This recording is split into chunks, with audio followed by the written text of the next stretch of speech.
Cette expérience est déjà menée dans une école en Belgique depuis de nombreuses années, mais elle va plus loin. Il n'y a plus non plus de punition. Une pédagogie fondée sur la confiance en soi. Reportage de Thierry Morel et Jamel Mali.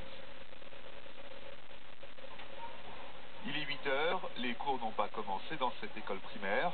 Certains élèves en profitent déjà pour lire, pour jouer et écouter de la musique.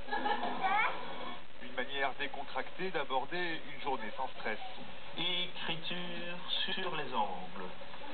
8h30, les cours commencent. Priorité au dialogue et à la participation. La moitié de 60, ça fait 30, et j'assemble les deux, ça fait 80. Cette école publique est en fait une exception en Belgique. Ici, c'est la maison des enfants et ce qui la caractérise, pas de devoir à la maison et surtout aucune note. Les parents n'aiment pas particulièrement qu'on compare leur gosse à d'autres. Ils ont envie de savoir que leur gosse va bien et bien entouré. Le devoir, c'est pour les parents et c'est pour les enseignants. Mais c'est dramatique. Moi, je ne connais aucun professionnel qui renvoie le client avec une part du travail à faire. Dans cette classe, tous les enfants ont l'air d'apprécier la méthode. Tu peux avoir une bonne note et tu rentres à la maison et tu fais « Maman, j'ai une bonne note !» Et des fois, tu peux rentrer à la maison « Maman, j'ai une mauvaise note », tu vois. C'est pas très chouette.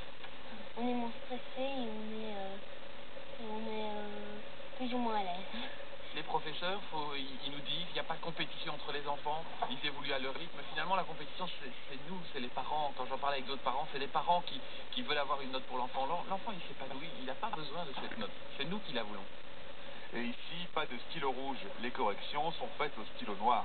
En France, la majorité des parents d'élèves s'opposent à cette méthode qui a pourtant l'air de faire l'unanimité dans le village. Je vous le disais en titre, le prix